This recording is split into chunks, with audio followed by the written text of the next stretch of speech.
Bonjour et bienvenue à cette nouvelle capsule financière. Alors pour faire suite à notre capsule revue des marchés de la semaine passée, aujourd'hui on veut vous présenter nos perspectives, qu'est-ce qui nous rend avec un certain optimisme avec un horizon de 12 à 18 mois, mais par contre avec une certaine prudence à court terme. Alors sans plus tarder, on va regarder ensemble nos perspectives automne 2020.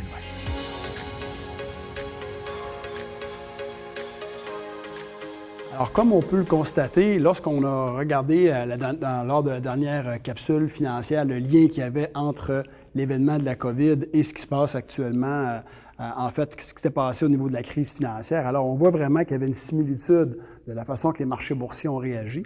Et on voit que par rapport à lorsqu'on a vécu la crise financière, après un certain nombre de jours comme ça, on a pris une certaine pause au niveau des marchés.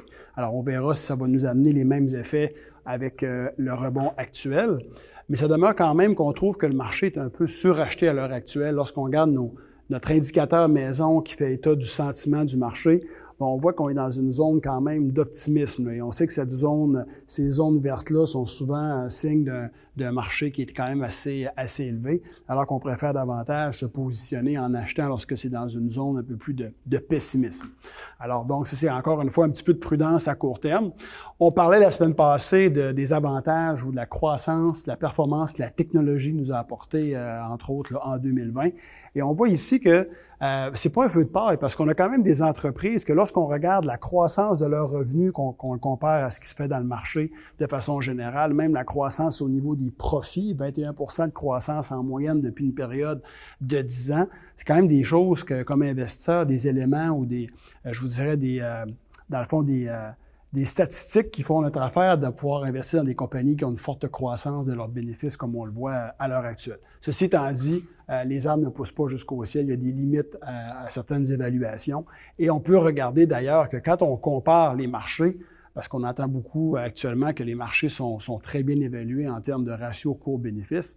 On a un marché canadien à peu près à 19 fois les profits, un marché américain un peu plus dopé par son secteur technologique qui est à peu près à 22 fois les profits, et un marché canadien, un marché international à peu près autour de 17 à 18 fois les profits. Donc, une relation risque-rendement un peu plus intéressante là, du côté des marchés internationaux. Alors, quand on regarde ces niveaux d'évaluation-là, puis qu'on les compare aux 4 dernières récessions, quelle était l'évaluation à ce moment-là des marchés en plein cœur des récessions? Bien, on arrive à des évaluations assez similaires, à peu près entre 22 et 28 fois les profits. Et malgré ces niveaux-là, parce qu'on parle de profits qui sont quand même dépréciés, on sort d'une récession, on avait également des entreprises qui étaient confinées, donc c'est clair qu'il y aura des bien meilleurs profits lorsqu'on va les comparer l'année prochaine avec ce qu'ils étaient cette année. On voit quand même que à travers ces 4 récessions-là et ces niveaux d'évaluation-là, on est sorti par la suite avec une moyenne de rendement d'à peu près 13% par année au cours des 5 années suivantes. Donc, le niveau d'évaluation des marchés en soi ne doit pas être seulement l'élément qui nous rend prudents, mais plutôt un ensemble de facteurs. Parmi les facteurs plus positifs, alors on peut voir que quand on regarde, qu'on décortique un peu le cycle économique, on vient de vivre, on est en plein cœur de la récession. S'en suivra naturellement la reprise. Alors, j'avais un PIB à 100 $ qui est descendu. Tant qu'il n'est pas revenu à mon 100 $, je suis dans ma période de reprise. Suivra l'expansion par la suite. Et quand on regarde la performance des marchés, bien naturellement, la meilleure période est durant cette période de reprise-là. Alors, par rapport aux performances qu'on vit à l'heure actuelle, c'est un peu normal que les marchés nous amènent une compensation pour les pertes qu'on a obtenues durant le deuxième trimestre de 2020. Autre facteur plus positif, beaucoup de liquidité dans les comptes des entreprises, dans les comptes des particuliers. Alors, plusieurs ont dans le fond, ont été empêchés de consommer, ça a créé des liquidités. Il y a différents programmes également qui sont rentrés. Il y a des gens qui vont se rendre compte également qu'il faut payer nos impôts sur les différents programmes l'année prochaine. Tout ça fait quand même qu'aujourd'hui, on a beaucoup de cash dans les portefeuilles. Et ça nous amène à se poser la question, vers où ira cet argent-là? Est-ce qu'elle ira dans des biens de consommation qui sera positif pour l'économie? Est-ce qu'elle ira dans les marchés boursiers, donc pour profiter un peu de la hausse? Parce qu'il y a plusieurs investisseurs qui ont quand même manqué le rebond récent qu'on a connu. Alors qu'on doute que ces liquidités-là vont se ramasser au niveau des obligations avec des taux d'intérêt qui sont quand même tout près de 0% à l'heure actuelle. Donc, c'est un facteur, ça, qui peut être positif pour le marché boursier. Et après, un rebond aussi important qu'on vient de connaître, c'est le 4e meilleur rebond du marché boursier du 1er avril au 30 juin qu'on a vécu dans les 50 dernières années.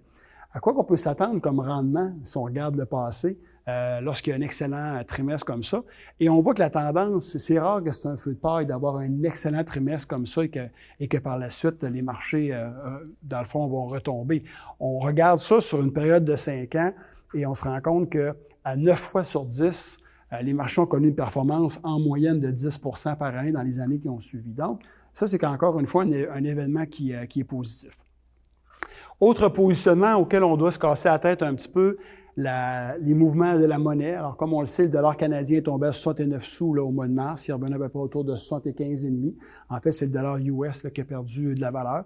Et ici, on vous montre un peu la relation qui existe entre le dollar américain et les déficits budgétaires américains. Alors, mieux est la situation financière du déficit aux États-Unis, plus le dollar va être fort, et l'inverse est vrai. Et on voit que ce ne sont pas des tendances de trimestre, c'est souvent des cycles de 6-7 ans où le dollar américain va surperformer, va sous-performer, et ainsi de suite. Et là, on sait très bien ce qui nous attend avec des déficits budgétaires extraordinaires. Donc, on peut penser que le dollar américain va être sous forte pression au cours des prochaines années. Et en même temps, bien, ça devient intéressant lorsqu'on regarde encore une fois le marché américain, le SP 500. Eh bien, quand on décortique la provenance des revenus de ces entreprises-là, on se rend compte que presque 50 % des revenus se font à l'extérieur des États-Unis. Donc, le fait d'avoir un dollar américain qui va baisser, qui est entre autres la volonté politique du gouvernement d'avantager ses exportateurs, alors c'est quelque chose qui va bénéficier au marché américain et encore une fois à mes 5 grandes compagnies technologiques qui, eux, ont également un fort pourcentage de leurs revenus à l'étranger. Alors, quand on regarde la performance des marchés des 5 dernières années, eh bien, naturellement, on constate que le marché américain, avec sa pondération technologique, a été vraiment le gagnant avec une moyenne de presque 11 % par année, comparativement à des 2 à 4 % pour les autres marchés géographiques. Et quand on regarde les 5 prochaines, bien, il faut parier qu'il y aura éventuellement un changement de secteur.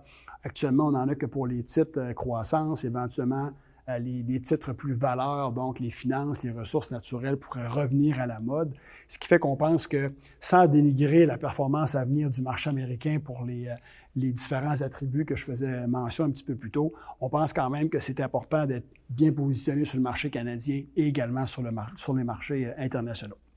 À plus court terme, on sait, on est à 2 mois d'une élection, alors aujourd'hui, les sondages nous disent que ça va être un sweep démocrate, autant à la Maison-Blanche que le Sénat, que la Chambre des représentants. Il ne faut pas oublier que c'est les mêmes sondages en 2016 qui nous ont donné des résultats qui ne sont pas concrétisés. Alors, on pense ça avec un grain de sel. Mais pour nous, on s'est quand même posé la question, quelle est la performance environ qu'on peut s'attendre lorsqu'on est à peu près à un trimestre d'une élection? Et on voit que lorsqu'on recule jusque dans les années 80, bien, la morale de l'histoire, c'est que 3 mois avant l'élection, les marchés font du surplace. On parle à peu près d'une performance de 1,5 de 1 %. Et on voit également que peu importe ça a été qui le président ou qui a détenu les chambres, quand on regarde ça un an après, 9 fois sur 10, on a une performance en moyenne de 14. Donc, on a 9 chances sur 10 de vivre un rendement positif dans la prochaine année si on se fait ce qui s'est passé depuis les années 80. Alors, ce qui est plus important pour nous, c'est pas nécessairement de savoir qui sera le futur président, mais c'est beaucoup plus de savoir à quelle sorte d'économie on peut s'attendre en 2021. Et à cet égard-là, on voit que si on est pour avoir une récession encore en 2021, on aura une performance des marchés qui sera négative. Alors que si on est dans un scénario qui n'aura pas de récession, alors on sait qu'on va avoir un rendement qui devrait être quand même tout à fait décent. Et on n'est pas dans un scénario qu'on pense qu'on va être dans une récession l'an prochain. On pense que l'activité économique actuelle s'en va en s'améliorant et l'économie va continuer de guérir également en 2021. Donc, quand on regarde l'ensemble des scénarios par rapport au risque à la baisse, alors c'est sûr que si l'économie ouvre à une vitesse plus faible que prévu, si on a une deuxième vague, pas si, mais l'ampleur de cette deuxième vague-là, parce que ce sera pas une nouvelle qu'il y ait une deuxième vague. Là. Tout le monde s'attend à ça. C'est beaucoup plus quelle sera l'ampleur. Est-ce qu'il y aura une mutation du virus avec la période de l'influenza et tout ça? C'est des choses qu'on va surveiller. Est-ce que les gouvernements vont lâcher le gaz trop rapidement? Parce que ça pourrait être une erreur politique. Alors, ça prend une économie qui se retire graduellement, des gouvernements qui se retirent graduellement de la stimulation, mais il faut que ça se fasse à une vitesse quand même raisonnable. On surveillera également aussi les tensions géopolitiques entre la Chine et les États-Unis. Et naturellement, on regarde aussi beaucoup toute l'augmentation des tensions sociales, entre autres, aux États-Unis. Du côté des risques qui, dans le fond, ou des bonnes nouvelles qui pourraient nous arriver beaucoup plus positivement, bien, c'est sûr qu'aussitôt qu'on trouve un vaccin, ça va amener une performance qui va être très positive pour certains secteurs d'activité qui sont encore actuellement là, beaucoup plus bas que de où est-ce qu'ils étaient au 1er janvier. On parle d'un plan fiscal important aux États-Unis, 2000 milliards qui pourraient nous arriver. Ça va être encore une fois, ça, c'est des bonnes nouvelles potentielles. Est-ce que les employeurs vont continuer de nous surprendre en réengageant une vitesse un petit peu plus grande que ce qui était prévu? Et naturellement, est-ce que les entreprises également vont continuer de nous surprendre en dévoilant des profits plus élevés que ce qui est prévu? Alors, c'est dans l'ensemble des facteurs qu'on surveille. Alors, ça fait un petit peu le tour, dans le fond, de notre positionnement. Donc, prudence à court terme avec une vue modérément optimiste pour les 12 à 18 prochains mois. Et si vous avez des questions suite à cette capsule, ça nous fait toujours de plaisir de vous parler. Alors, n'hésitez pas. Je vous souhaite une bonne fin de journée.